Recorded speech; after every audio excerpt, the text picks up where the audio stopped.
성경에 대해서 우리 다시 한번 배우고 있습니다.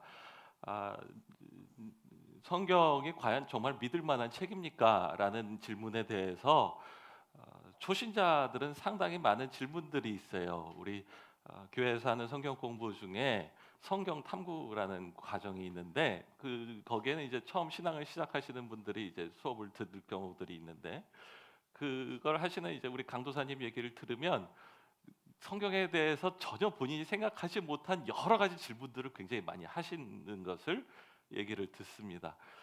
그만큼 처음부터 어렸을 때부터 교회를 다니시고 성경이 당연히 하나님의 말씀이라고 생각하는 분들과는 다르게 아, 어른이 돼서 신앙생활을 하시는 분들은 우리가 생각하지 못하고 여러 가지 상상하지 못하는 많은 질문들이 나오고, 그리고 그거에 대해서 실질적인 답변이 주어질 필요가 있다라는 거예요.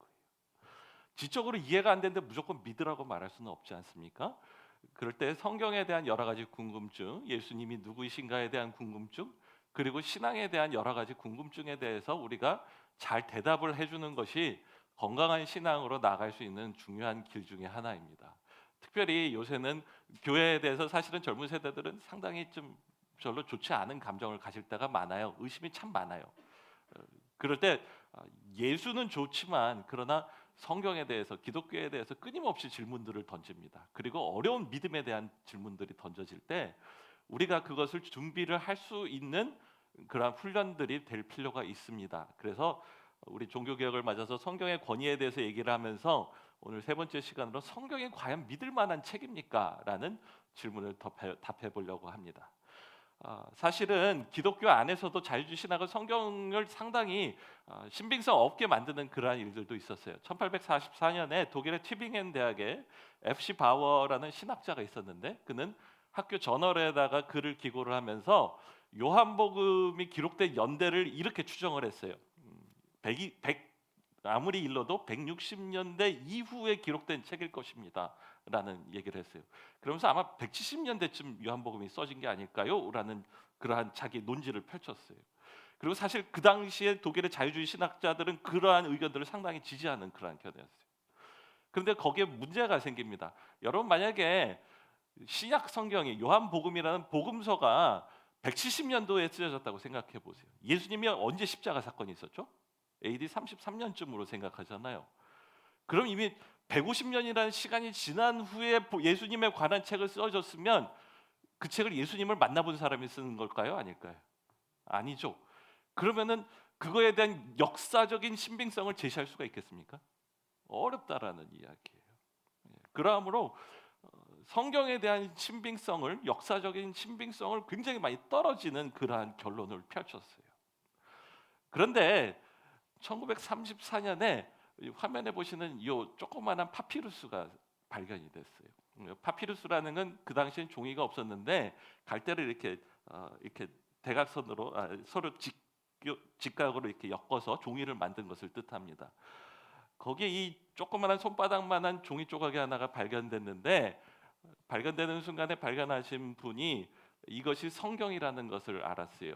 실제로 읽어보니까 요한복음 18장 31절에서 33절, 그리고 뒤집어 보니까 그 뒤에는 요한복음 18장 37절에서 38절이 기록이 되어 있었습니다. 두 가지를 생각할 수 있는데요. 양면으로 기록이 됐잖아요. 그러니까 여러분 옛날 성경하면 이렇게 두루마리를 생각하시는데 두루마리가 아니라 책이었다라는 얘기예요. 예, 그걸 코덱스라고 얘기를 해요. 코덱스는 단순하게 책으로 엮여진 성경을 말해요. 그러니까 성경이 책으로 이미 출간이 되는 그러한 시대에 쓰여진 책이라는 걸 알 수가 있습니다. 두 번째는 이제 이것이 언제 기록되었는지를 알기 위해서 그는 유명한 저명한 세 명의 종이 학자에게 이 종이를 보냅니다. 그럴 때 이제 그 종이 학자들의 전문적인 소견이 돌아오는데 한 학자가 이렇게 얘기했어요. 이것은 아마도 100년도 초반에, 아무리 늦어도 150년 이전에는 기록된 것이다라는 그러한 자기 소견을 보내왔어요. 또 다른 학자는 답을 보내오기를 이것은 아마 90년대 초반에 기록된 것이다라는 그러한 소견을 보내왔다라는 것입니다. 여러분, 이것이 기존의 요한복음이 160년, 170년대에 기록됐다는 설을 완전히 깨부수는 그러한 일이 일어나게 된 거죠. 여러분 이건 사본입니다. 우리는 사실은 성경의 원본은 갖고 있지는 않아요. 다 사본을 갖고 있는데 사본이 AD 90년에서 100년대 초반에 기록이 되었다고 한다면 원본인 요한복음은 언제쯤 기록이 됐을까요? 그것보다 먼저 기록이 된 거죠. 예. 그것을 통해서 무엇을 알 수가 있습니까? 성경은 요한복음은 이미 1세기 끝나기 전에 기록이 된 것이고 그것은 다른 말로 하면 예수님이 살아 계실 때 그것을 실제로 보고 함께 경험한 사람이 직접 기록하거나 혹은 그것을 전달받은 사람이 기록했을 확률이 높다라는 이야기. 그러면서 성경의 역사적 신빙성을 굉장히 더해주는 그러한 정설이 나오게 되는 것을 보게 됩니다. 여러분 성경에 과연 믿을 만합니까? 그럴 때 점점 더 많은 증거가 나오면서 믿을 만합니다라는 것을 부인하기 힘든 시대가 되었다라는 것을 말하고 싶어요. 세 가지 성경에 대한 신빙성의 도전이 있는데 많은 도전이 있죠. 그 중에 오늘 세 가지만 좀 소개를 해보려고 합니다. 첫 번째는 이거예요. 아까 말한 것처럼 원본이 없는데 이게 성경이 우리가 갖고 있는 게 정확한지 어떻게 합니까? 라는 그러한 질문이에요. 그러니까 다 베낀 건데 정확하게 베꼈을까요? 인쇄술이 없이 손으로 쓴 건데 라는 그러한 질문이 되는 거죠. 사실 우리 저기 세가족반이나 1:1 양육하시면은 보는 자료긴 하지만 간단하게 보고 설명을 하려고 합니다. 고대에 여러 가지 유명한 우리 서양의 고전들이 있어요. 예를 들면 헤로도투스나 시저의 갈리아 원정기 같은 책들이 있어요. 그것들은 BC 헤로도투스 같은 경우는 BC 5세기 그리고 갈리아 원정기는 BC 1세기에 기록이 됐죠. 그런데 가장 오래된 사본은 사실은 10세기나 11세기 작품이라는 거예요. 그러니까 원본과 사본의 차이가 거의 1000년 가까이 차이가 나요. 게다가 사본의 수는 뭐 헤로도투스 같은 거는 8개밖에 안 되고 갈리아 원정기 같은 경우는 9개나 10개밖에 없다라는 거예요. 근데 여러분이 갈리아 원정기를 읽거나 헤로도투스를 읽을 때 그 내용이 진실하다라고 다 받아들이고 읽으십니까? 그게 잘못됐다라고 생각하는 사람은 그렇게 많지 않다라는 거죠. 근데 성경은 어떤지 아세요? 신약 성경을 보세요. AD 40년에서 100년 사이에 기록됐다라고 보통 학자들이 추정하는데 오래된 사본은 AD 130년. 이젠 아까 말씀드린 그것까지 생각을 하면은 AD 90년에서부터 AD 350년 정도 사이에 파피루스들이 굉장히 많이 있어요. 예. 그러니까 다른 서양 고전에 비하면은 100년 정도밖에 차이 안 난다라는 것은 굉장히 근접한 것이라는 것입니다. 또 한 가지는 이거예요. 히라버로 쓰여진 성경의 사본의 개수는 5,800개 정도 돼요. 그리고 라틴어로 번역된 사본이 약 10,000개 정도 됩니다. 그리고 그 외에 다른 사본이 약 9,300개 정도 됩니다. 그 중에는 성경 전체가 있는 사본도 있지만 아까 보신 것처럼 파편도 있는 것도 있죠. 그러나 쉽게 말하면 이 정도 많은 사본이 있을 때 학자들이 한 거는 뭐냐면 그걸 다 집대성해서 그것이 정말 서로 일치하는지를 비교하면서 가장 원전에 가까운 성경을 만들어내는 학자적 노력이 100년 가까이 있었다라는 거예요. 우리 신학생들이 사는 헬라 성경책이 있어요. 그걸 네슬리 알렌드판이라고 그러는데 바로 이렇게 약 5,800개 정도 되는 헬라 원전으로 된 파피루스들을 다 학자들이 종합을 해서요. 원전이 무엇인지를 최대한 근접하게 쓰고 밑에 조금씩 사본이 다른 건 뭐가 있다 이런 것까지 다 각주를 달아놨어요. 근데 제가 가지고 있는 판본이 가장 최신 판본이 네슬리 알렌드 28본이에요. 쉽게 말하면 학자적 노력으로 28번 개정을 했다라는 거예요. 5,800개 정도를 가지고 28번 개정을 했으면 원본에 가깝다라고 말할 수 있을까요? 그렇죠. 상당히 역사적 신빙성을 가질 수 있다라는 거예요. 그래도 원본이 없으니까는 신약 성경은 믿을 수가 없습니다라고 얘기를 하신다면 서양의 다른 고전들도 다 갖다 버려야 되는 거예요. 이해가 되시죠? 성경 자체의 원본의 그 기록의 정확성에 대해서는 의심할 필요가 없다라는 거예요. 구약 성경은 어떻습니까? 구약 성경도 상당히 잘 베끼셨어요. 이렇게 보면 글자 수를 다 세서 옆에 이렇게 기록을 해놨어요. 그래서 구약 성경도 상당히 정확하게 기록이 돼 있다라는 것만 그냥 아시면 되겠습니다. 그러므로 아시기 바랍니다. 성경은 원본에 가까운 성경을 우리 이미 갖고 있다라는 거예요. 두 번째 도전이 있는데 두 번째는 이런 것이죠. 기독교를 공격을 하면서 특별히 많이들 하는 얘기는 이거예요.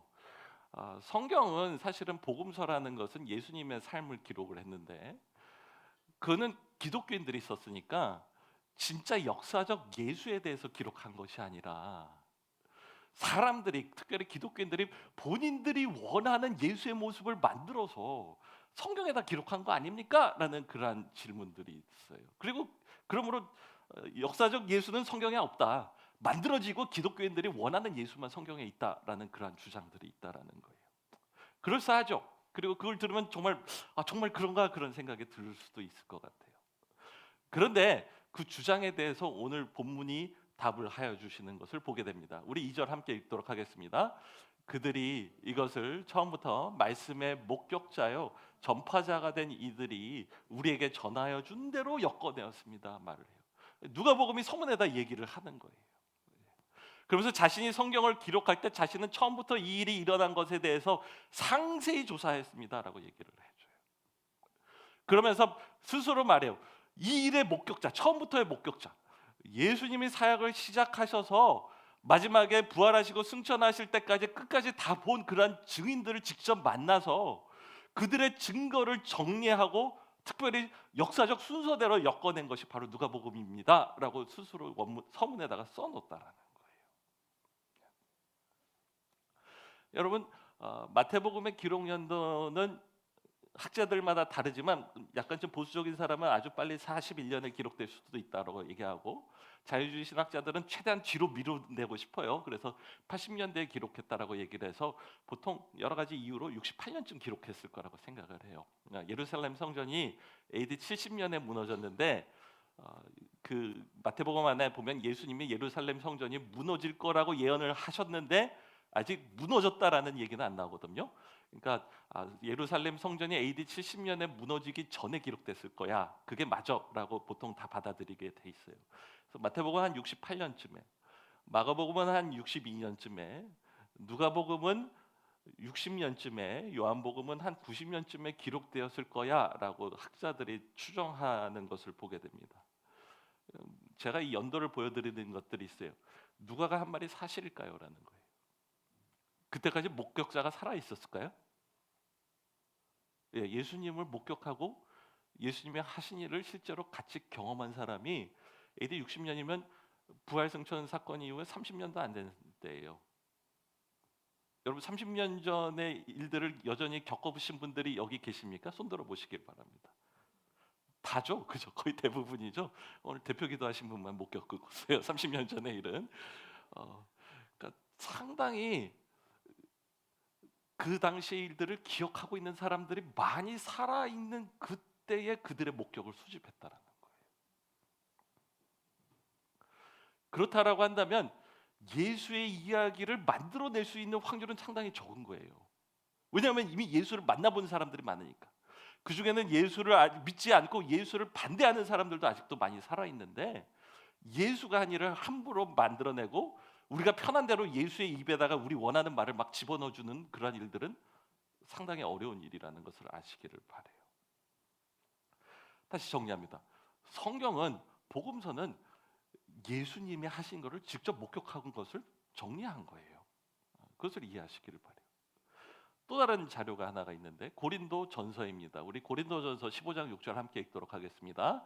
그 후 500명이 넘는 형제들에게 동시에 나타나셨으니 그 가운데 대부분은 지금도 살아있고 어떤 사람은 잠들었습니다. 얘기해요. 여러분 제가 고린도전서의 제 기록 연대를 제가 써놨는데 성경보다 복음서보다 약 10년 정도 더 빨라요. AD 53년 정도에 기록이 됐어요. 예수 십자가 사건이 일어난 지 20년 정도밖에 안 지난 상황이에요. 그래서 사도 바울이 말하는 거예요. 예수님의 부활을 직접 목격한 사람이 몇 명이나 된다고요? 500명 이상이에요. 근데 그 중에 대부분이 아직도 살아 있습니다. 얘기하는 거예요. 고린도전서를 기록하는 배경은 이래요. 죽은 사람이 어떻게 살아나? 그렇죠? 그러니까는 다들 고린도 교인들이 복음 소식을 듣고 부활 소식을 들은 다음에 그 아닐 수도 있지 않는가? 예수는 부활이 없지 않을까요? 이렇게 질문을 하는 거예요. 근데 거기에 대해서 사도 바울이 말하는 거예요. 무슨 얘기를 그렇게 하나? 예수의 부활을 목격한 사람이 아직도 수도 없이 많은데 내가 어떻게 그 이야기를 함부로 만들어낼 수가 있겠는가? 라는 그러한 반론을 펼쳐내는 것입니다. 여러분, 성경의 역사적 신빙성은 상당히 높은 그러한 자료라는 것을 이해하시기를 바랍니다. 또 다른 좀 재밌는 얘기가 있는데요. 요번에 제가 공부하면서 새롭게 배웠어요. 이 신학자 중에 특히 독일 학자들은 좀 황당하고 이상한 작업들을 많이 해요. 그게 어떻게 저런 노력을 했지라는 그러한 대단한 작품들을 만들어낼 때가 있는데요. 2002년에 한 독일 학자가 고대 유대 사람들의 이름 사전이라는 사전을 펼쳐냈어요. 그것은 고고학과 고대 문헌을 샅샅이 뒤져서 거기에 나오는 유대인들의 이름을 다 정리를 한 거예요. 그래서 약 3,000개 정도의 이름이 실리는 사전을 만들어냈어요. 그래서 그걸 다른 학자가 갖다가 조사를 한 거예요. 예수님이 살고 활동하셨던 유대 지역에서 살았던 유대 사람들의 이름 중에 가장 많이 쓰인 이름들이 뭘까? 빈번하게 쓰인 이름이 뭘까를 순위를 이렇게 정해 놓은 거예요. 근데 순위를 쭉 보시면 한번 보세요. 여러분 잘 아는 이름인지 한번 보고 들으세요. 시몬, 요셉, 나사로, 유다, 요한. 예수, 아나니아, 요나단, 마태, 마나인, 야고보. 익숙하십니까? 그렇죠. 예. 무슨 얘기예요? 성경에 기록된 사람들의 이름과 실질적으로 고고학적으로 증명된 유대 사람들 많이 쓰인 이름과 거의 일치한다라는 거예요. 예. 그런데요, 또 다른 지역을 조사를 해봤어요. 이집트 지역에 유대인 공동체가 있을 때 거기서 많이 쓰인 이름은 뭐지?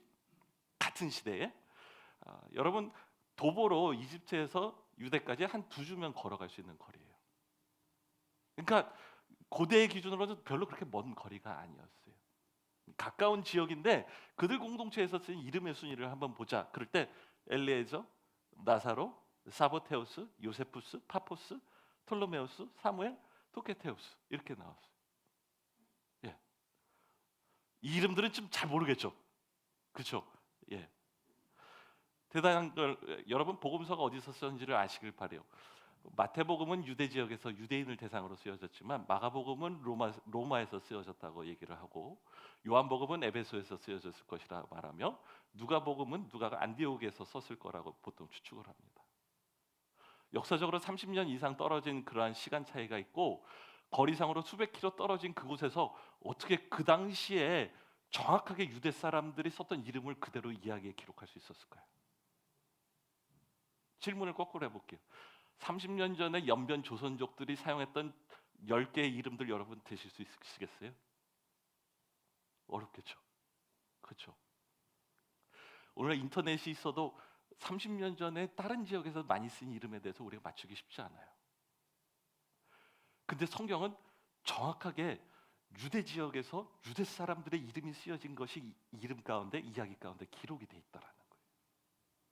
그거 어떻게 해석을 해야 되죠?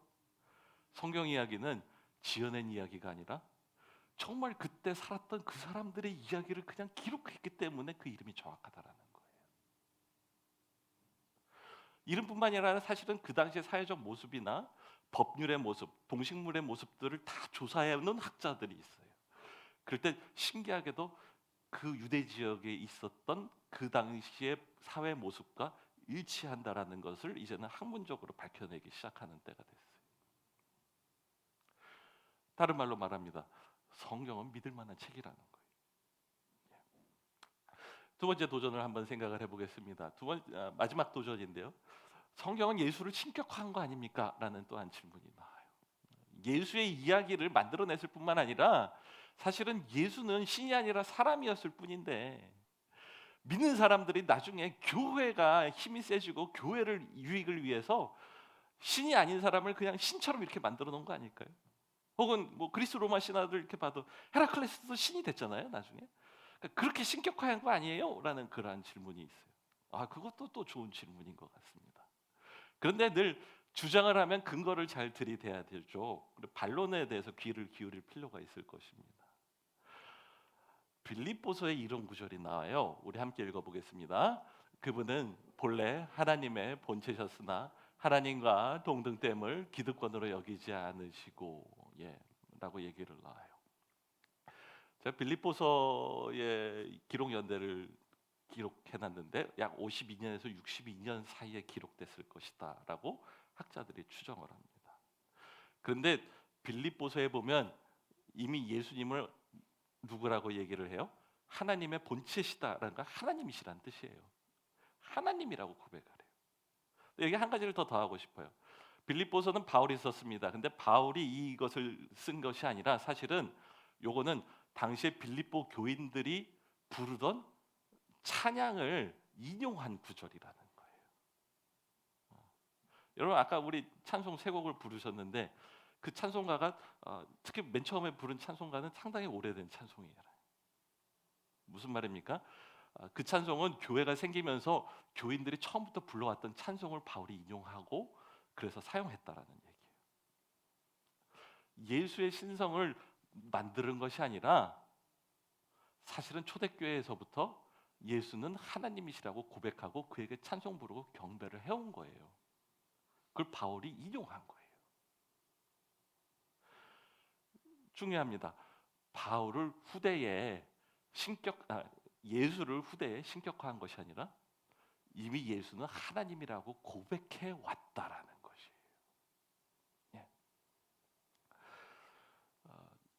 만약에 그 사람들이 말하는 것처럼 그래 예수를 신격화한 거야라고 얘기를 한다면 복음 기록자들이 이런 글들을 기록했겠어요? 이 잔을 나에게서 할 수만 있으면 옮겨 주십시오.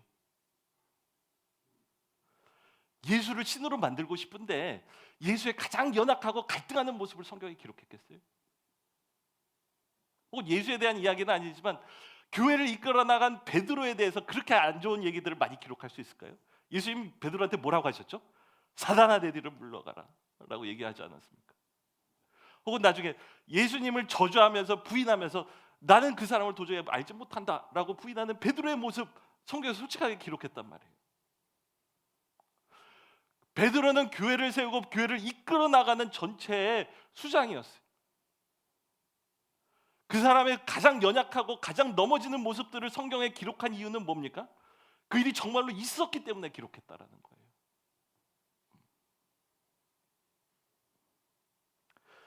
몇 년 전에 우리 유행했던 소설이 하나 있었어요.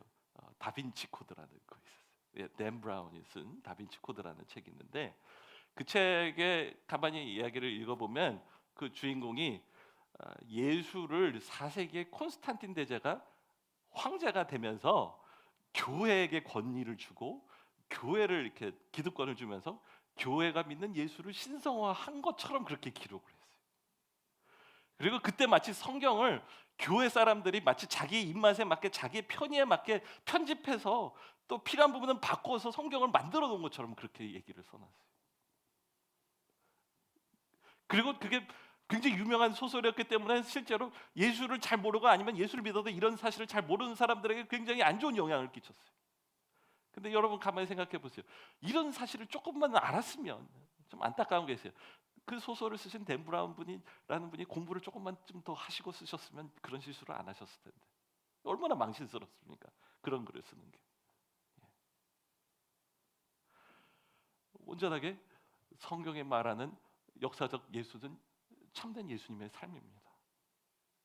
그리고 성경이 고백하는 예수는 그 고백대로 참된 하나님이시며 참된 사람이시라는 것을 믿으시기를 바랍니다. 그러므로 이렇게 결론을 내립니다. 우리 성경 3절 4절 함께 읽도록 하겠습니다. 함께 읽겠습니다. 그러므로 존귀하신 데오빌로님, 나도 모든 것을 시초부터 정확하게 조사하여 보았으므로 가깝게 그것을 순서대로 써드리는 것이 좋겠다고 생각하였습니다. 이리하여 각각께서 이미 배우신 일들이 확실한 사실임을 아시게 되시기를 바라는 바입니다. 데오빌로가 누구였을까요? 어떤 특정인의 이름이었겠죠.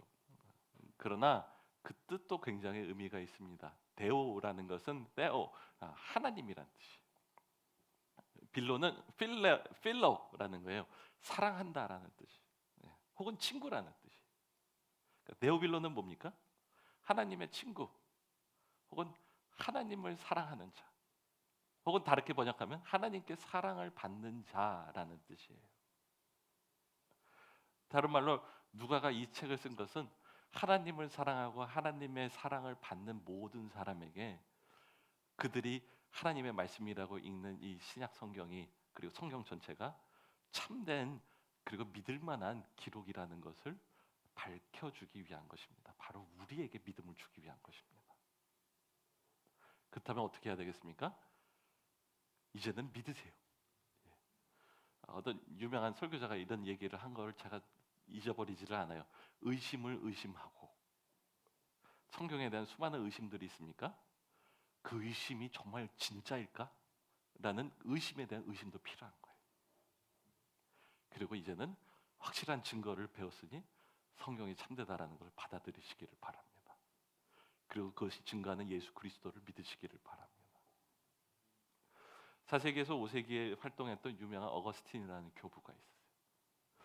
이 사람은 굉장히 똑똑했던 사람이에요. 그래서 수사학을 가르쳤어요. 우리 교회도 이렇게 스피치 강사이시면서 이렇게 전도사 하시는 분이 계시죠, 그렇죠? 예, 굉장히 똑똑해서 수사학을 가르쳤어요. 그러나 그의 개인적 삶은 엉망이었어요. 방탕한 삶을 살았다라고 스스로 고백을 합니다. 인생을 살다 보면 어느 시점에서 자기 인생에 대한 후회가 막 올라올 때가 있죠. 자기의 죄에 대해서 흐느껴 울고 통회하고 있을 때에 갑자기 이웃에서 이 책을 집어서 읽어라, 집어서 읽어라라는 노래가 들렸다라고 합니다. 그런 노래를 처음 들어봤기 때문에 그는 이것이 하나님의 말씀이라고 믿고, 그리고 즉시 성경을 집어서 펼쳤다라고 얘기를 합니다. 그 펼쳐서 읽은 구절은 바로 로마서 13장에 나오는 이 구절입니다. 낮에 행동하듯이 단정하게 행동합시다. 방탕하거나 술 취하지 말고 음행하거나 호색하지 말며 다투거나 시기하지 말고 오직 주 예수 그리스도로 옷 입고 정욕을 채우려는 육신의 일을 애쓰지 마십시오. 그 순간에 그는 이렇게 고백을 합니다. 그 구절을 읽은 후 즉시 확신의 빛이 내 마음에 들어와 의심의 모든 어두운 그림자를 몰아냈습니다. 그 역사가 우리 모두에게 있기를 바랍니다. 기도하겠습니다.